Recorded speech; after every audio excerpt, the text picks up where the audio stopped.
The views expressed and the opinions given by the individual host, guest, random reptoid, or chupacabra may not necessarily reflect those of AM 950 Radio, its affiliates, or its sponsors. Now, it's time to step into the unknown.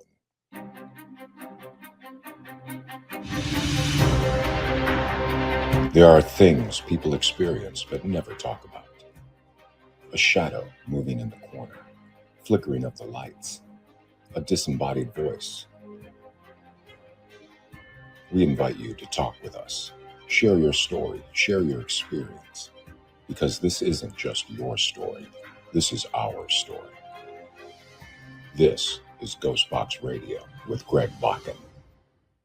And this is GhostBox Radio on AM 950, where every night we talk about the paranormal, ufology, Bigfoot, and so much more. My name is Greg Bakun. Thank you very much for joining me on this Wednesday before Easter, which plays a big part in tonight's program. I also have with me tonight, I have in the other room, Adam. How are you tonight?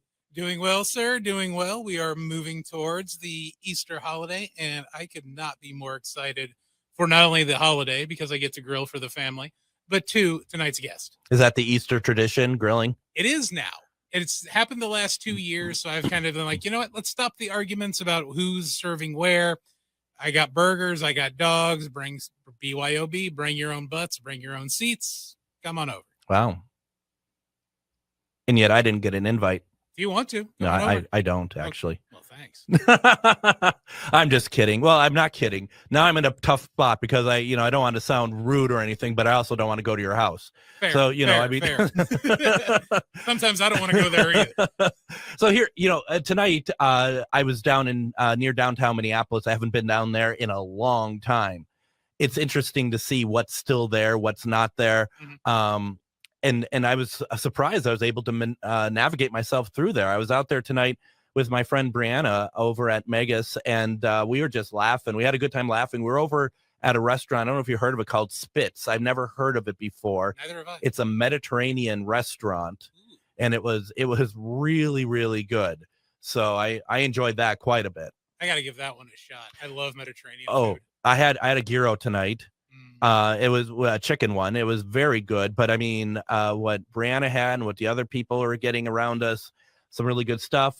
They have a lot of cocktails and stuff as well. So fun time was had and a lot of laughs. It was a good night. Right on. I got to try that place called Spitz. Spitz, S-P-I-T-Z. Well, what you mentioned about Mavericks. Oh, my God. Philly is amazing. Did you go? Yeah. That Philly is absolutely amazing. Probably one of the best I've had in, God, I would honestly say about 15, 20 years. Well, I'm glad you went. That was so good. That was very good. We should still get a GhostBox Radio group out there one day. Oh, I think we should. That would be fun. just go and, everyone pay for their own, obviously. Yeah. But, we got to put the disclaimers in now. We don't want to overpromise anything. We're not even going to give transportation. Just meet us there. Yeah. I know I know I'm making this sound really good.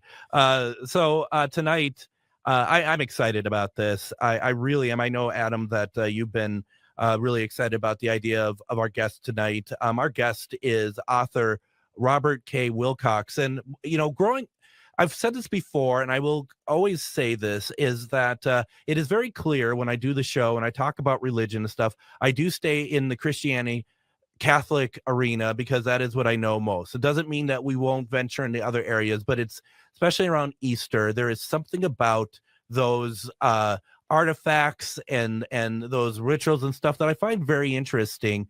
The one that I find the most interesting is the Shroud of Turin. Now, I've been doing this radio show for nearly 10 years, and I have never been able to find somebody who could adequately talk about the Shroud of Turin. There's a Shroud of Turin, it's like an affiliation or something out in Colorado, and I reached out to them many years ago, and they're just like, we don't think you're going to take us seriously. We're not going to be on your program, which is, I think, is a shame because couldn't be any further from the truth. So I think the timing, it all happens at the time for the right reason, and that's tonight. And so the book is called The Truth About the Shroud of Turin, Solving the Mystery. It's available on Amazon. And, even just going back and forth in email, we were just talking about this, and it was a lot of fun. I'm welcoming Robert K. Wilcox. Welcome to GhostBox Radio. Well, thank you very much. I'm glad to be here. I am very glad that you're here, and as we get closer to it, and that was the thing is I was already starting to get overwhelmed with my own excitement to talk about it, because I'd send you like things back, and I think I was trying to actually show you, Robert, that I did know what I was talking about a little bit when it came to, like, we're talking about the burn marks on the shroud and stuff through email, and you're probably like, I already said I'll be on the show, leave me alone, and that's fair. But I really wanted to just be. I didn't say that. No. I mean, because it was. I'm happy. Yeah. Yeah. So for those who may be unclear, and it's very possible that they are, can you give us a quick overview of what the Shroud of Turin is, please? Yes, it's a 15-foot length of cloth that was wrapped around a dead man who had been crucified, and it wasn't wrapped like a mummy. It's wrapped head to toe and back, and it gives you the impression of both the front and the back of the man who was crucified. Now, until 1898, it was thought to be just as kind of a stick drawing, because on the cloth itself, when you look at it, it just looks like a stick drawing. Mm-hmm. But when they took the first photograph of it, that was the beginning of the Shroud of Turin and everything that we're talking about right now, because the guy who took the photograph, his name was Secondo Pia. It was in Italy. It was in Turin, where the shroud is. As they say, he nearly dropped the plate, his negative plate, because what he saw in his negative suddenly was a positive. Yeah. A real body in rigor mortis, a dead man who had been hurt the same way that the Gospels, that the Bible says that Jesus was hurt, crucified, whipped, crowned with thorns, but in certain different ways, not the way that we've always envisioned it. For instance, the crown is not a wreathlet, it's a full cap of thorns, and it has it covers the whole head, and the man's been beaten in the face, and the man is naked, but you can't tell this because he has his hands over his loins, and it caused quite a tremendous yell out throughout the world in 1898, because it looked like what's going on here. And however, a prelate, a religious man, I believe he was a priest, said, "Oh no, his name was Thurston, I think his name was. Mm-hmm. No, this is just a painting."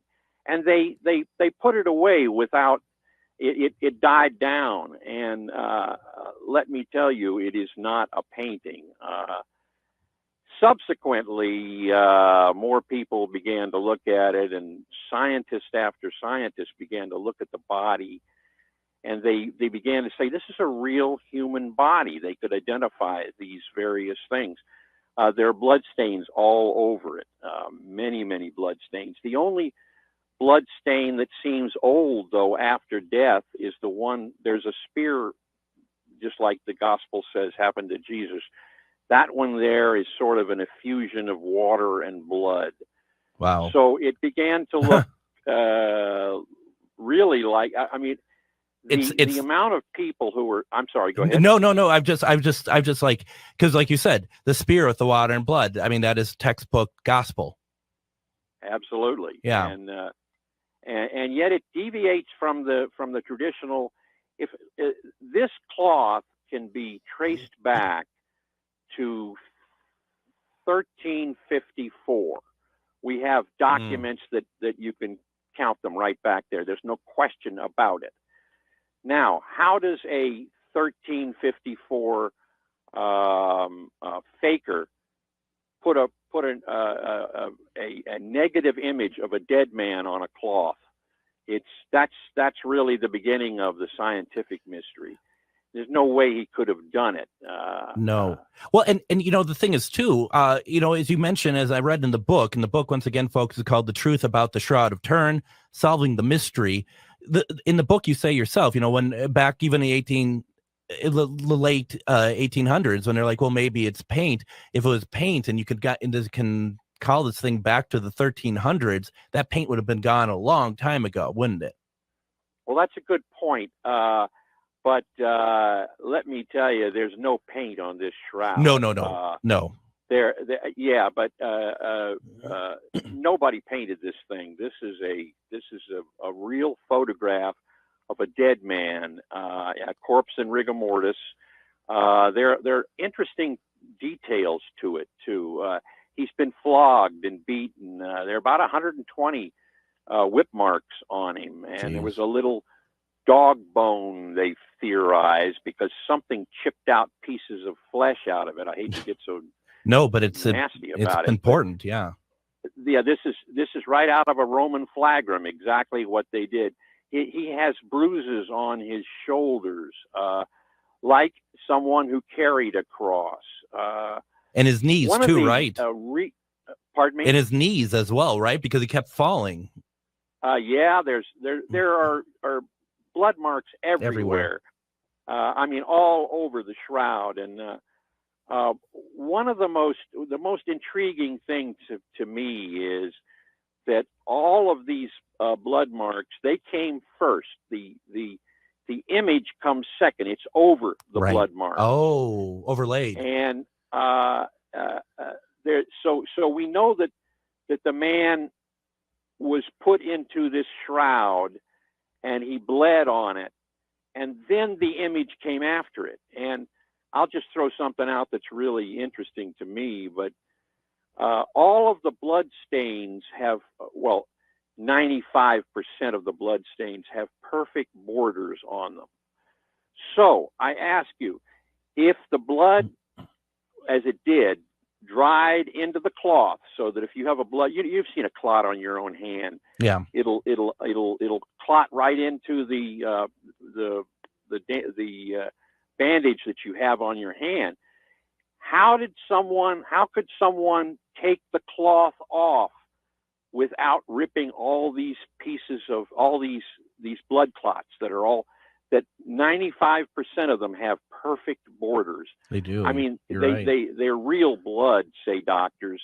You see the separation of serum and cellular mass in them. And that's the way real blood behaves. And once this person was put into this cloth, it would have hardened. The blood would have hardened. And there's no way you could pull that cloth off of him to get the body out. So how did the body get out of the cloth? That's something that is.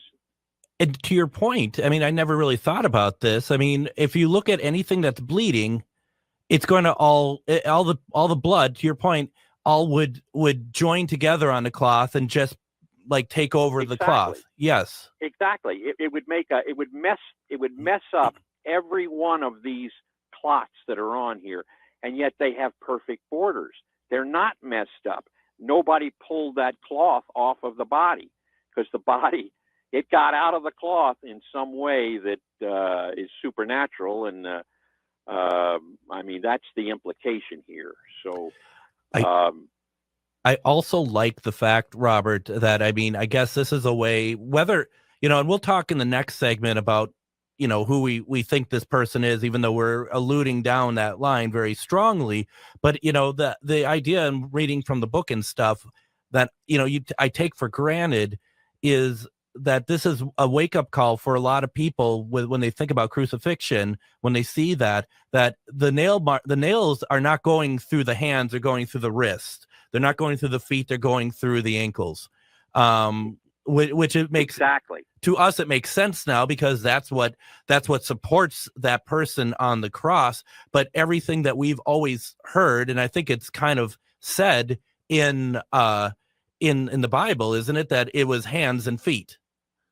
Yes, absolutely. And you make a tremendous point there, because every depiction, I've ever seen always puts the nails through the hands, but the hands won't hold a person on a cross.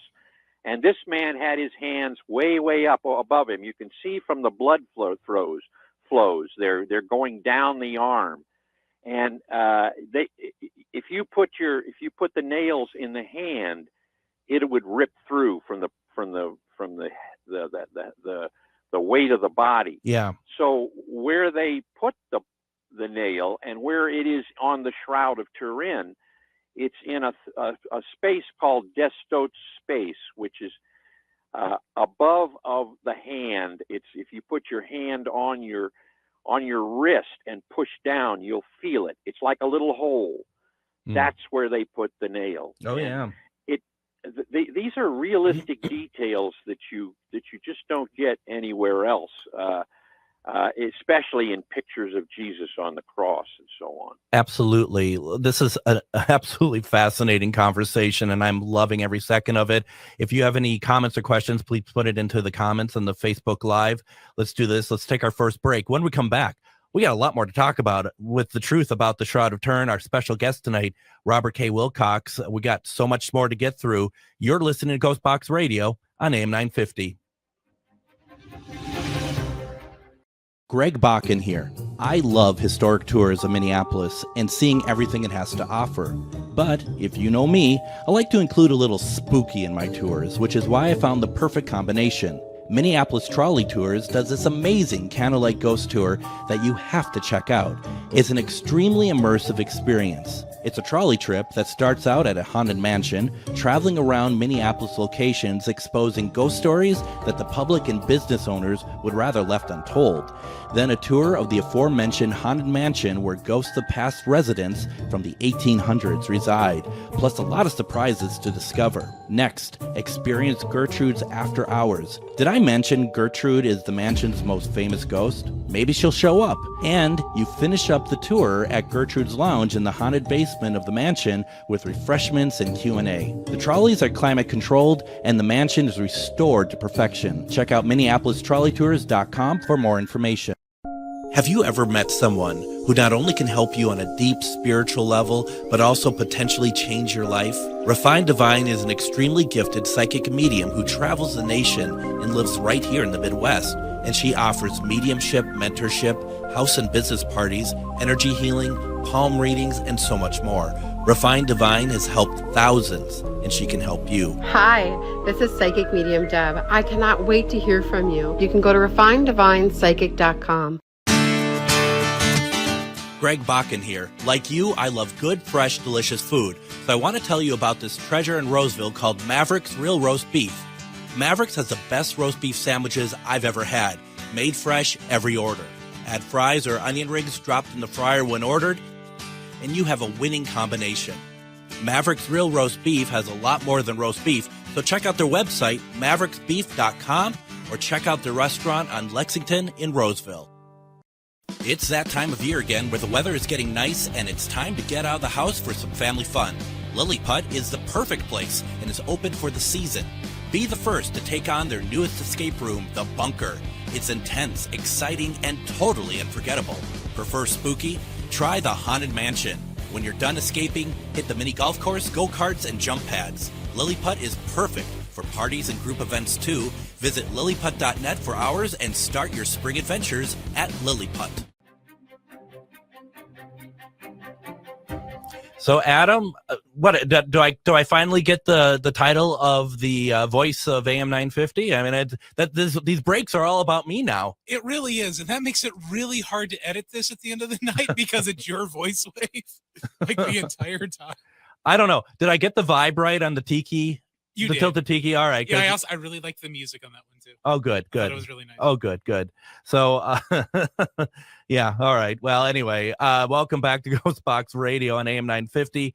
My name is Greg Bakun. We're having a fantastic conversation tonight. We have on author Robert K. Wilcox. We've been talking about the truth about the Shroud of Turin. We've been talking about just kind of the background of this what are we calling this, Robert? I keep wanting to call it like a cloak, a garment. It's none of those. It's linen. What am I trying to say here? Yeah, the Shroud of Turin. It is a 14-foot length of linen cloth. That's what I meant to say. Yeah, it's linen cloth, and it's in a herringbone type of design, I guess, which is very what they had in Jerusalem and around the Middle East at 2,000 years ago. So that's another discussion, is whether or not it's the right cloth, but it is. And that was a big debate, though, wasn't it, for a number of years? Because and correct me if I'm wrong, there was carbon dating done to the cloth, but didn't they not grab samples mainly from the area that had been fixed in a fire? Exactly. Yeah, that was a big deal. I remember I had written my first book, which was published by Macmillan, about the Shroud, and I was pretty much believing, as I do now, that the Shroud is the real deal, that it really wrapped Jesus and it has evidence of resurrection. But at that time, there had been a study on the Shroud. They were allowed some scientists, a whole bunch of scientists, they called themselves Stirrup. I forget what it means, but they had done a study of the Shroud and had, for instance, found there's absolutely no what was it? Absolutely no no paint on it at all as a stroke. You know, there were some little tiny little. So anyway, that was one of the things they had done, and then they were asked to provide this group of people who were really very anti-Shroud people with a piece of the cloth, and they gave them a piece that was off of the very end of the Shroud, and it was found to be in the 13th century or the 14th century, 1300 somethings, which is right when we could actually put it back there. And they got on TV and said the Shroud is a hoax and so on. And slowly it came to light that they had taken a piece off of a patch into the Shroud, that's what they had dated, which did come from what's the 15th or 13th century, whatever it was that they had said that it was. And that was that they folded into the woodwork. They disappeared after that. No, that makes a lot of sense. Now, I want to talk about a couple things. And forgive me if I jump around a little bit, because there's a couple things I want to kind of get to here. Sure. They'll do my best to try to keep it coherent. So obviously, does the Catholic Church recognize this as Jesus's burial linen? Not officially, but does one guy next to the Pope believe it? Yes, of course. They do. They haven't done it officially, but they've done so much for it now. They took it out of it. At one time I was the only I was the only person who had color photos of the Shroud. No. And the reason was, in 1973 I went to an exposition of the Shroud. These were only held at great moments it was owned by the king, not by the church. Okay. And I got so close to it, I said, gee, somebody could throw a match on it and blow it up. But what I was getting to is they have now put it into a great vacuum sealed thing that nobody can get to, because the Shroud has been through so many things in its history where it could have been destroyed, but it wasn't. But anyway, that was, I forget what we were talking about, but they've put it into this. Oh, yes. They've put it into this cocoon almost now. Yeah. It has the airs and everything else. And that's so the church, in Rome now, and by the way, it was given back to the church about 10 years ago or something, because the King of Italy, who owned it and had given it, had taken care of it. He gave it to the church. They are doing all of these things to keep it preserved. So the answer to your question really is, they're not putting it down on paper and announcing it from the heavens and so on, but they really do believe it, and they realize that this could be the ultimate show of truth of Christianity. So it's very it's very interesting, and correct me if I'm wrong, because I've never seen it in person, but if I am not mistaken, that the seeing it with your own eyes, the imprint of the man there is extraordinarily faint, isn't it? Absolutely, yeah. You've done your homework there, because when you look at it, the closer you are to it, the less you can see of it, because it's this very subtle darkening and lightening of the cloth that makes the image. And that says what is really so interesting about it, that the image is made by a darkening or lightening of the fibers in the linen in an infinitesimal way. It's each thread actually has many threads in it. And each one of those is, I don't want to say singed. No, they are affected with color, either lighter or darker, in a very minute way around each thread, which you and I couldn't even hold. Right. Something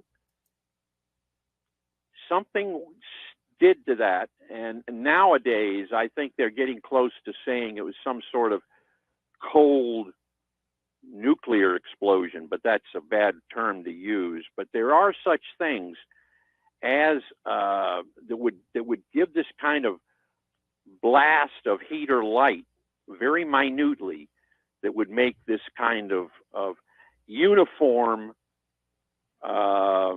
impression, or making so that you can see the image in the negative.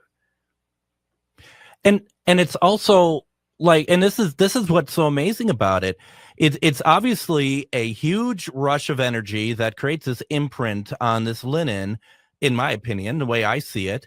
But it clearly doesn't do anything to which you would think would damage the linen itself. The only damage that's come to it had been the fire, centuries later.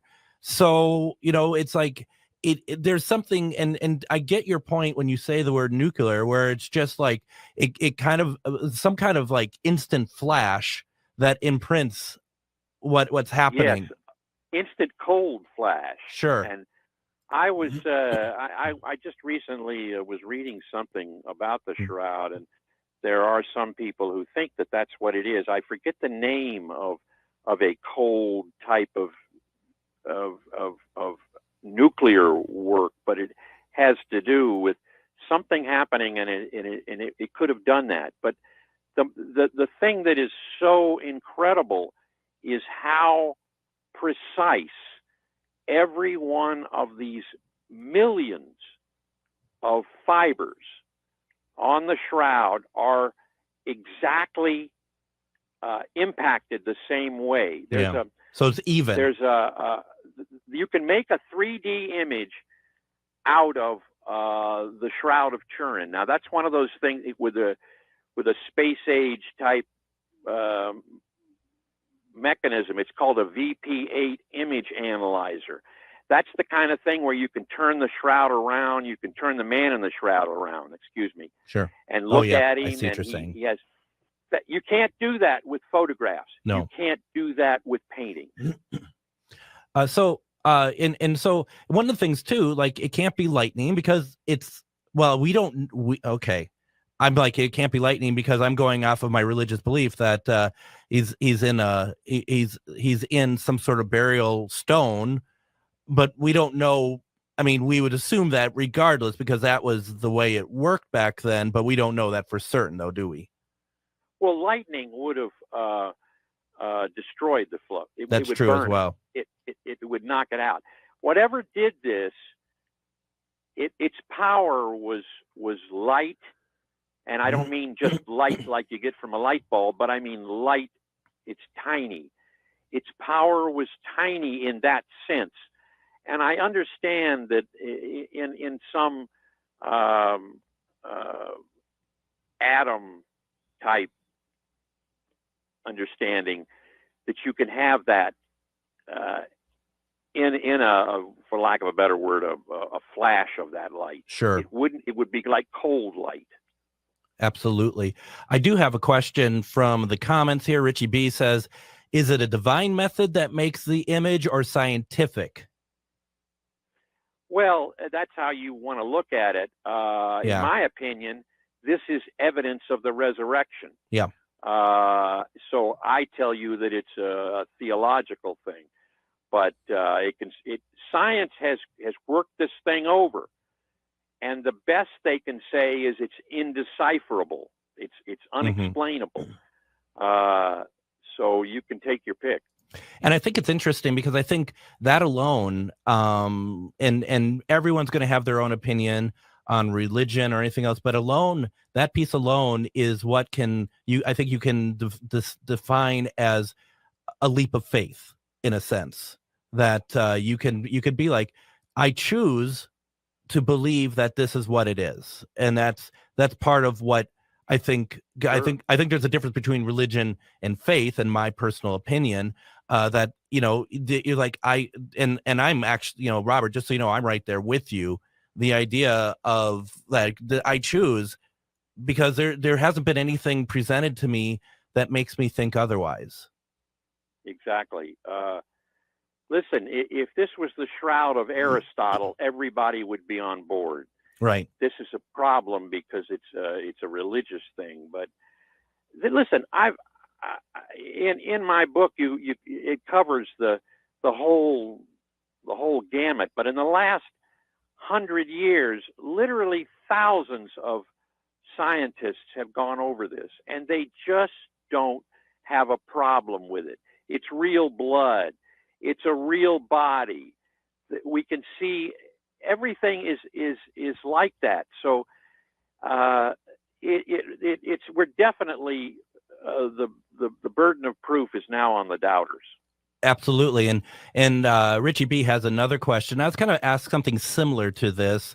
He says, so it wouldn't happen to your eye or any other human. And I guess my question, if I can kind of jump off of that, we've never found anything close to this ever, have we, to our knowledge?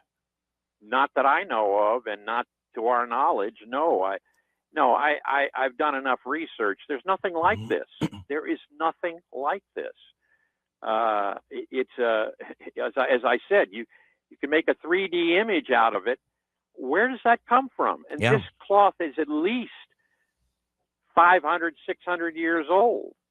And what I think people may not realize, because I didn't realize this until much later in life, that all the pictures we generally see are the negative that actually gives a positive image.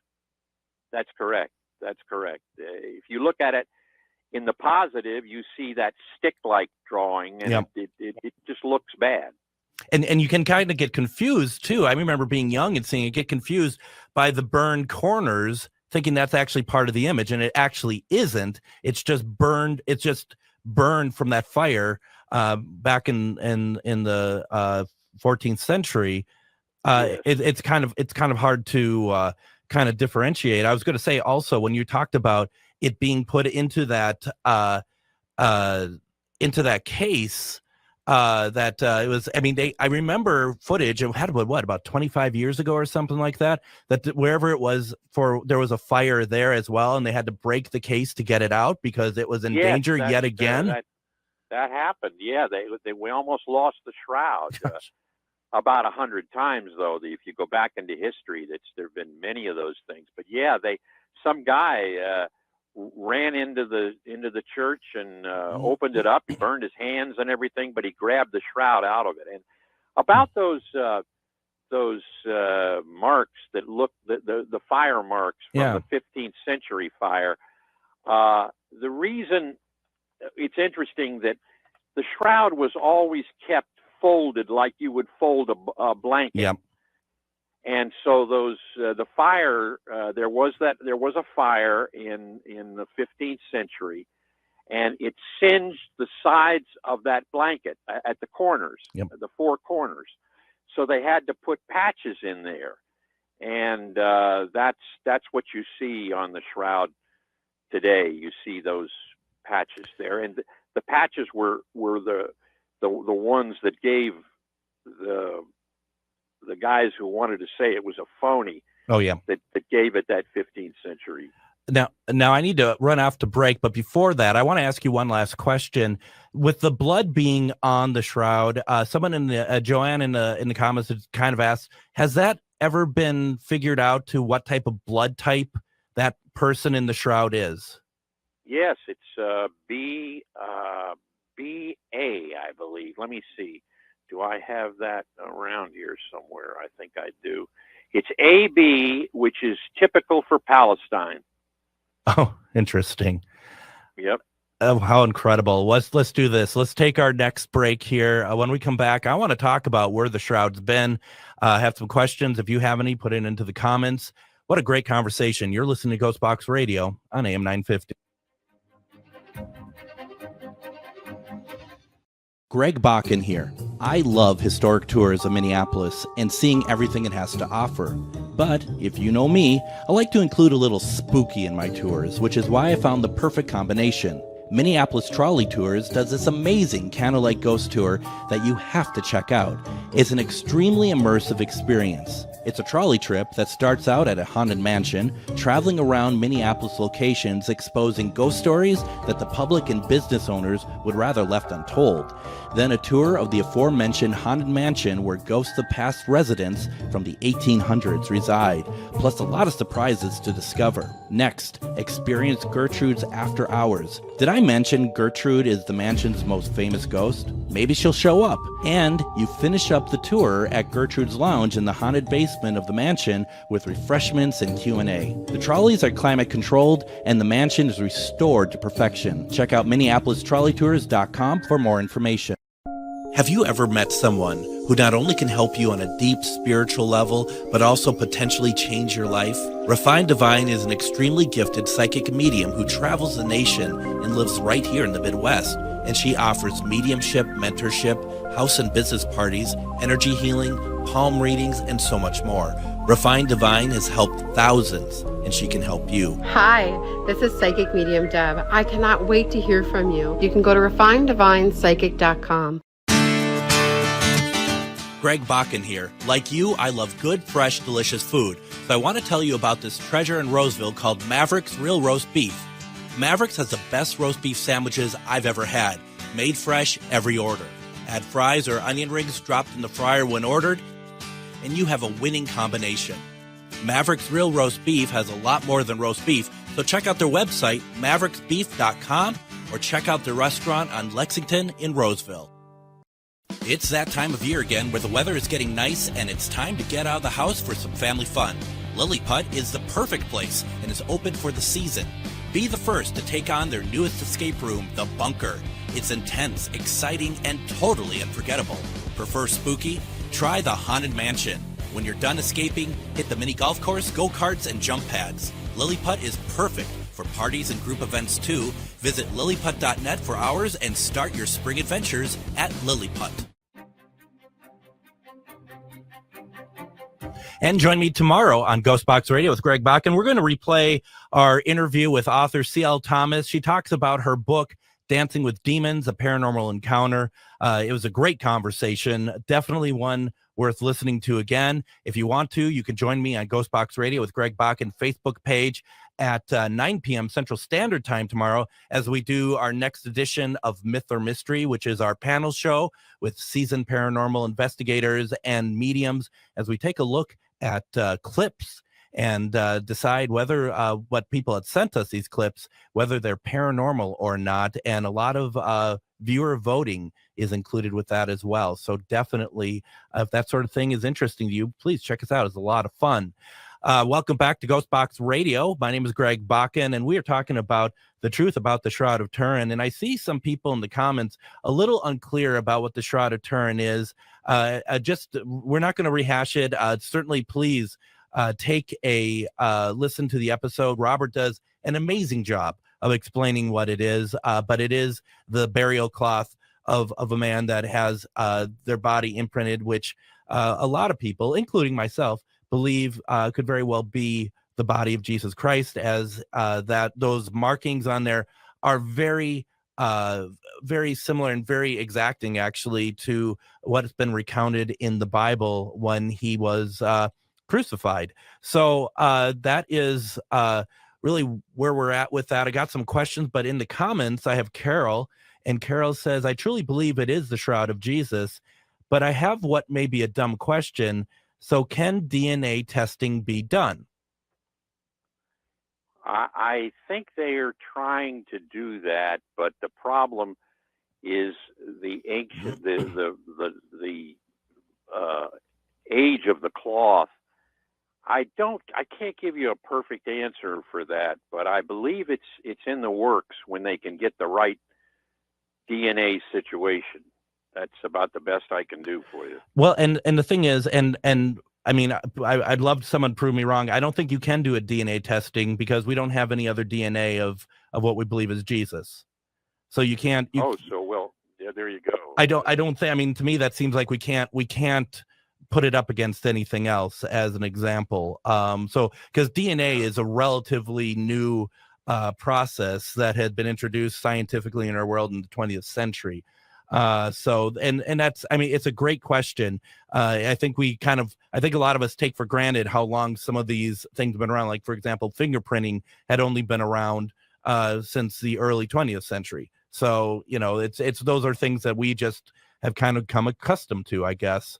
Let's see. I think so. Sam in the comments was just saying that she was, I think, getting it confused with in the Bible about that cloth that someone uses to wipe Jesus's face, and his face is imprinted on that cloth. And no, this is something different. But I mean, it just goes to show, Robert, how much happened during that time that leads to so many questions about what it is, which is why it's good that we have you on tonight.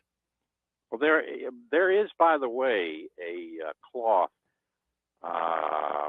It's called the cloth of I'm trying to think of the name of it right now, but anyway, it's in Spain, and it's been around since the 6th century, and they have taken Oviedo. That's what it's called, Oviedo. Oh. Oviedo, and sometimes they call it the veil, but its history goes back to the 6th century. And they say that it went over the face, and they have taken what Oviedo has. It's just a face veil, and they've matched it to about 50 different similarities, not only similarities, the exact same kind of mark that is on the Shroud of Turin face. Now, it doesn't show a face. It shows blood. It shows massive amounts of blood, and what they've done is put it over the ridge of the nose, matching the two, the way it goes over the nose and so on. So that does exist. I see that. This is new to me, and Sam brought this up in the comments, and so thank you, Sam, for that. The Sudarium of Oviedo. That's it. Yep. That's it. And I'm looking at it now, and I get it. Wow, incredible. That's the next thing I'm going to be looking at here. So. And then Richie had said we could match ethnicity with DNA, correct? And we kind of talked about that already. It matches Palestinian blood, if I'm not mistaken. Yes. The blood type is from that area. Yeah. And there are also pieces of not vegetable, but plants and so on that come right from the area of Jerusalem even. I mean, they've made lots of matches like that. I thought that it was very interesting to note that wait a minute, what did I have here? Doggone it, I just had something here that I wanted to say that here it is. The picture of Jesus in the first 5 centuries was of a young man, sort of Grecian-looking, no beard or anything. Well, the shroud, its journey goes from, and there's a good way to do this, right from the tomb. It goes to Edessa, Syria, and in 544. It's taken out of the walls of Edessa, Syria. It was put there because Christians were being martyred and so on. Mm-hmm. And this what they called the Mandelion, which we think is the Shroud of Turin, came out of it. And suddenly, throughout Christendom, the portrait of Jesus changed from that young child to the face we see in the shroud. I mean, long hair, mm-hmm. truncated mustache, broken nose, the whole thing. Huge eyes, which are distinguishing in much of it. So it looks very much like when that was discovered in the 6th century, the Mandelion, which we think is the shroud, that suddenly, okay. and from there, it was exalted. It was taken to Constantinople. The shroud was taken out weekly there, and then it disappears. And it's connected to the Knights Templar. I don't know if you've ever heard of them. Yeah, that was actually going to be my next question, Robert, about did the Knights Templar ever touch that thing? Well, there's a lot of evidence that the Knights Templar didn't steal it, took it probably in around the 1200s when they took over when the 4th crusade went to Constantinople. That's where we think the shroud was. They took it, it disappeared, and it surfaces in 1354 in the home of a Knights Templar nephew. So that's the connection that you can make with that. But you can make a pretty good history all the way from the day they gathered both the shroud and the cloth that went over the head, which we just spoke about. From in the Bible, it talks about that, and then it goes to Edessa. It's found in the Edessa city walls. Then the picture of Jesus changes, and it goes to Constantinople. It's taken by the Templars, and then it finally the history that we can actually is bona fide that we know of. We can trace it back piece by piece. Is a Templar nephew, I think he was. Incredible. And it's interesting because when people find anything that's of value of any kind, the first question is, do we have any provenance? Like we hit back the lineage of it, and it feels like that there's a fair amount of provenance with the Shroud of Turin. Very much. I didn't give you really. I mean, it would take a half an hour to go through all the little this and that stuff, but you can take it right back to the tomb. And that's incredible. I mean, that is truly incredible. And once again, folks, the book is called The Truth About the Shroud of Turin, Solving the Mystery. Robert K. Wilcox has written this. I have the Kindle version, which is what I'm reading right now. And I think this answers the question, so to speak, just by you saying that you can able to kind of trace us back to the tomb. But Richie asks, I think narrowing the geographical area down definitely says a lot. But were there many people buried in this type of cloth? Not the image, but the actual material. Was it used commonly? Is what I'm trying to say. I don't know that. I presume since this cloth was known to be available in 2000, that maybe others would have used it. My idea right now is that, yes, you could put people in there. I myself went to Paris thinking that I could find similar cloths. And I remember it was a great day. I went up, this priest who was running the show on all the old stuff that they had there. Mm-hmm. And he came in, and all we found were the decomposition of bodies on these things. You never found any kind of face or anything on it because the bodies deteriorated inside of the cloth. Yep. The Shroud of Turin is unique in that sense. It really is, and it's pretty incredible. Everything about this is it answers questions, but it opens up a lot more questions, doesn't it? About because there's so much wonderful stuff that we're gleaning from this, and and for me the big part is it's like what imprinted the body signature on this linen that has lasted for 2,000 years. That's just right. So incredible. It is.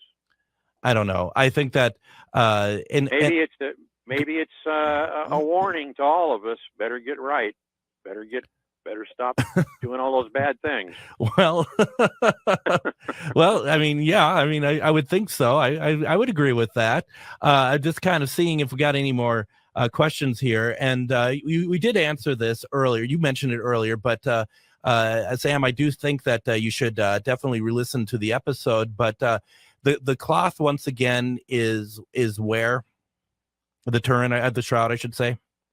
Oh, it's now in Turin, Italy. It's in a special casket, and if you go to Turin, Italy, you can go to the church where it's kept. And you can see it. It's on display. It's completely. It's like all 14 feet are open for people to kind of look at in this grand frame, right? I believe so. I have not seen it in that. It's I saw it 30 years ago, and there was nothing on it. I kept thinking some guy's going to throw a bomb at it. No kidding. That's incredible. Yeah, it's just incredible.